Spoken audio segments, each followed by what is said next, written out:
Hello, my dear students. Welcome to the beautiful channel पढ़ाई का कवच. Myself Tosip sir.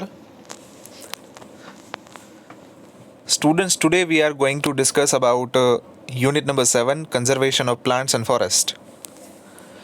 Conservation of plants and animals. Sorry, my mistake.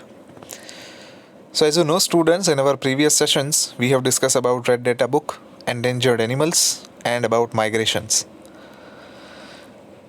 So today, students, we are going to discuss about migration in very detail. Then after recycling of paper, reforestation, and later on we will complete our chapter. Okay. So चलिए, without wasting time, let us start our today's topic, migration. Migration का मतलब होता है student एक जगह से दूसरी जगह की तरफ अपना निवास ट्रांसफ़र करना, मतलब एक जगह से दूसरी जगह ट्रांसफ़र होना. The excursion party then enters deeper into the forest made under the guidance of Madhav ji. बच्चों की पार्टी जो है वो अभी घने जंगलों के अंदर माधव जी की सलाह से आ गई थी.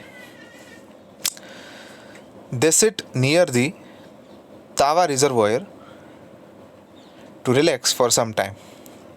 तावा जो रिजर्व था उसके नज़दीक वो लोग आराम करने के लिए बैठे. Paheli observe some of the birds near the river.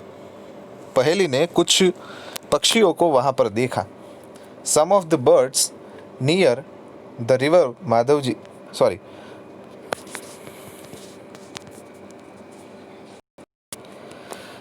Ji tells the children that this are migratory birds.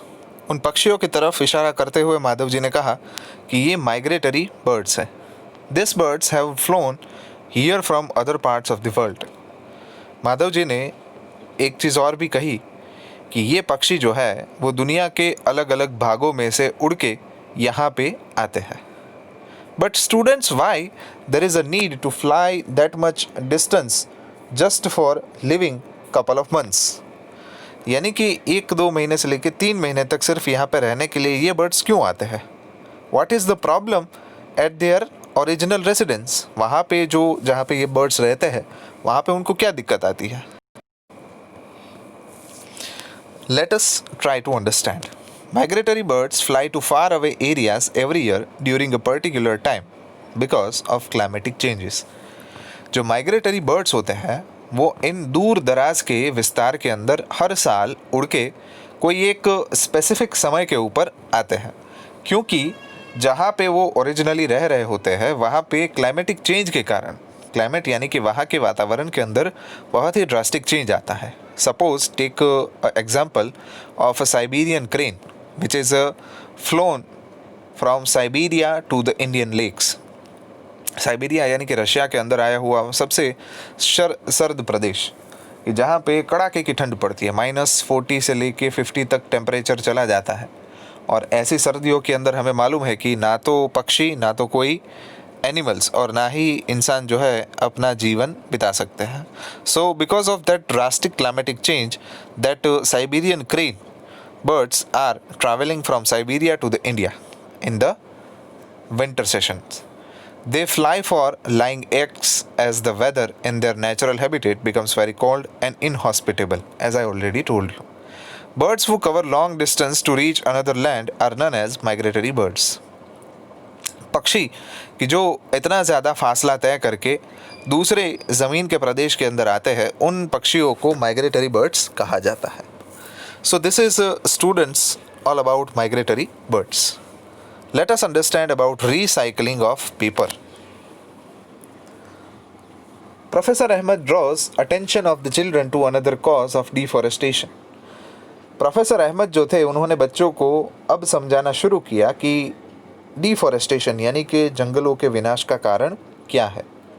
He tells them that it takes 17 fully grown trees to make 1 ton of paper. उन्होंने बच्चों को समझाया, professor Ahmad ने, कि 1 ton paper को बनाने के लिए यानी कि 1000 किलोग्राम पेपर के मैन्युफैक्चरिंग के लिए 70 पूर्ण स्वरूप से विकसित पेड़ों को काटना पड़ता है. यानी कि 17 number of trees are cut to just produce 1 ton of paper. But in a daily life, there is 1,000 of ton paper is utilized. So just assume what amount of trees are cut down for the utilization of paper or to making the paper. Therefore, we should save paper. So only for this reason, whenever, take a example, whenever you are going to the ATM for withdrawal of the money, you can just observe that each and every time the ATM machine asks you for the printed advice. Means, do you need for the printed slip for your transaction? ATM machine में ये पूछा जाता है. So reason for behind this, that if you are choosing the no option, means if you don't require the printed slip of that transaction, then the printed slip is not coming outwards when the money is withdrawn. Okay? So you just save a one copy of paper. But if you imagine, students, for an entire day, if 500 people visit the ATM, and if all the peoples are not choosing the slip option, then just assume how much amount of paper is saved. So that is why these are some examples at which we can save the paper. Okay? Professor Ahmed also tells that paper can be recycled 5 to 7 times for use. Professor Ahmad ने बच्चों को कहा कि जो paper होता है यानी कि कागज़, उसको 5 से लेकर 7 बार तक हम रिसाइकल कर सकते हैं. यानी कि एक ही वुड पल्प में से, यानी कि जो पेपर आए उस पेपर को वापस हम रिसाइकल करके यूटिलाइजेशन में ले सकते हैं. If each student saves at least 1 sheet of paper in a day, we can save many trees in a year. अगर स्टूडेंट जो है पेपर की एक शीट को एक दिन में बचाते हैं, तो उससे भी हम एक साल में कई लाखों करोड़ों वृक्षों को बचा सकते हैं. We should save reuse used paper and recycle it. हमें हमेशा ही सबसे पहले तो कागज़ को बचाना चाहिए, उसके बाद उसका रीयूटिलाइजेशन, अगर कोई सपोज़ सामान है हमारा तो उसमें पैक करना चाहिए, रैपिंग के लिए इस्तेमाल कर लेना चाहिए उसे. Okay, so in this way the paper can be reused or it can be recycled also. By this we not only save trees but also save energy and water needed for manufacturing the paper. मतलब कि हम सिर्फ इस तरकीब से पेड़ों को नहीं बचाते हैं, लेकिन साथ साथ में ऊर्जा और पानी का इस्तेमाल जो है उसको भी बचाते हैं, क्योंकि पेपर के यानी कि कागज़ को बनाने के लिए जो भी ऊर्जा और पानी चाहिए वो भी इनसे बचता है. So indirectly the saving of the paper can helpful a lot to us. Moreover the amount of harmful chemicals used in paper making will also be reduced. इससे अगर आगे हम पढ़े तो जो हार्मफुल केमिकल्स है, नुकसानदायक केमिकल्स जो है कि जो पेपर मेकिंग के अंदर इस्तेमाल होते हैं, उसे भी हम कम कर सकते हैं. Okay, so this is the ultimate reason that why we need to limit our utilization of papers. Is there any permanent solution to the problem of deforestation? बूझो को सवाल हुआ कि क्या ये जंगलों के विनाश का जो प्रश्न है उसे हम कायमी तौर पे सॉल्व कर सकते हैं क्या? So let us try to understand what is the way. The way for the deforestation removal is reforestation. दोनों वर्ड एक दूसरे के एंटोनिम है. मतलब एक हमें ऐसा सजेस्ट करता है कि पेड़ों को काटा जाए. डिफॉरेस्टेशन का मतलब है पेड़ों को काटना, और रिफॉरेस्टेशन का मतलब होता है पेड़ों को फिर से उगाना. Let us try to understand in detail. Professor Ahmad suggest that the answer to deforestation is reforestation. जैसे बूझो ने सवाल किया कि what is the permanent solution of the deforestation problem. So professor Ahmad tells that the student the solution of the deforestation is reforestation. यानी कि अगर पेड़ों का विनाश हो रहा है तो उसका एकमात्र विकल्प या तो उपाय आप कह सकते हो कि क्या है, पेड़ों को फिर से उगाना. Reforestation is restocking of the destroyed forest by planting new trees. Reforestation का मतलब क्या होता है कि जो जंगल उजड़ गए हैं वहाँ पे नए पेड़ उगा के उसका रिफॉरेस्टेशन करना. The planted trees should generally be of the same species which were found in that forest. यानी कि जो पेड़ उगाए जाए वो एक समान प्रजाति के ही होने चाहिए. यानी कि जब जंगल वहाँ पे मौजूद था और वहाँ पे जिस प्रजाति के पेड़ मौजूद थे वही प्रजाति के पेड़ उसके बाद उगाने चाहिए. We should plant at least as many trees as we cut. हमें जो है जितने पेड़ एक दिन में काटे जाए उतने ही पेड़ सामने हमें उगाने चाहिए. This is the ultimate procedure of reforestation. Reforestation can take place naturally also. जंगलों के अंदर तो भाई कोई पेड़ उगाने के लिए जाता नहीं है, वहाँ पे अपने आप से ही पेड़ जो है वो उग जाते हैं. इसलिए कई बार रिफॉरेस्टेशन जो है वो कुदरती तौर पे भी होता रहता है. If the deforested area is left undisturbed it reestablishes itself. अगर डिफॉरेस्टेटेड एरिया मतलब जहाँ पे जंगलों को हमने काट दिया है, जहाँ पे जंगलों के अंदर जो पेड़ पौधे थे उसको हमने काट दिया, अब उस रीजन में अगर हम रिफॉरेस्टेशन ना करें लेकिन उस विस्तार को हम उसके ऊपर ही छोड़ दें, अपने आप को हीलिंग के लिए छोड़ दे, तो वो विस्तार जो है वहाँ पे वापस पेड़ उगने चालू हो जाएंगे. Okay, so nature is healing by itself but we need to left it undisturbed. Okay, in natural reforestation there is a no role of human beings. कुदरती तरीके से जो जंगलों का स्थापन होता है उसमें इंसानों का कोई भी पार्ट नहीं होता है. We have already caused tremendous damage to our forest. If we have to retain our green wealth for future generations, plantation of more trees is the only option.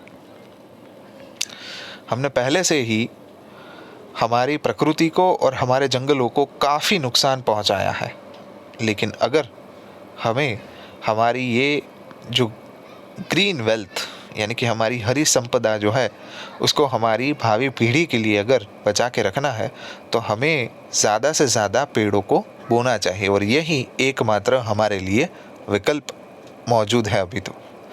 Professor Ahmad told them that in India we have the forest conservation act. Professor Ahmad ने बच्चों को बताया कि हमारे भारत के अंदर forest conservation act है, यानी कि जंगलों को बचाने के लिए भी कानून बनाया गया है. This act is aimed at preservation and conservation of natural forest and meeting the basic needs of the people living in और नियर द फॉरेस्ट. इस कायदे और कानून के अंदर उसका मुख्य उद्देश्य जो है वो है जंगलों को यानी कि कुदरती जंगल जो है उसका संरक्षण करना, उसको संभाल के रखना और जंगलों के अंदर जो भी लोग रह रहे हैं उन लोगों का जो निभाव है उसको संतोषकारक रूप से न्याय देना. So this is the aim of the forest conservation act. After some rest, Madhavji asked the children to start heading back because it is not advisable to stay in the jungle after sunset.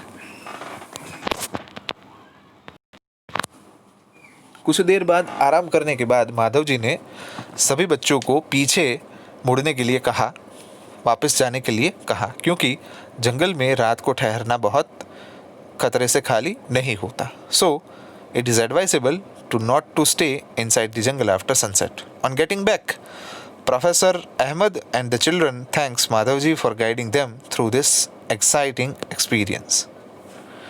तो students यहाँ पर जो है बच्चों ने last में माधवजी और professor Ahmad का बहुत बहुत धन्यवाद किया, क्योंकि जंगल की ये सफ़र के अंदर कई सारी इंटरेस्टिंग चीज़ें जो है वो बच्चों ने सीखी.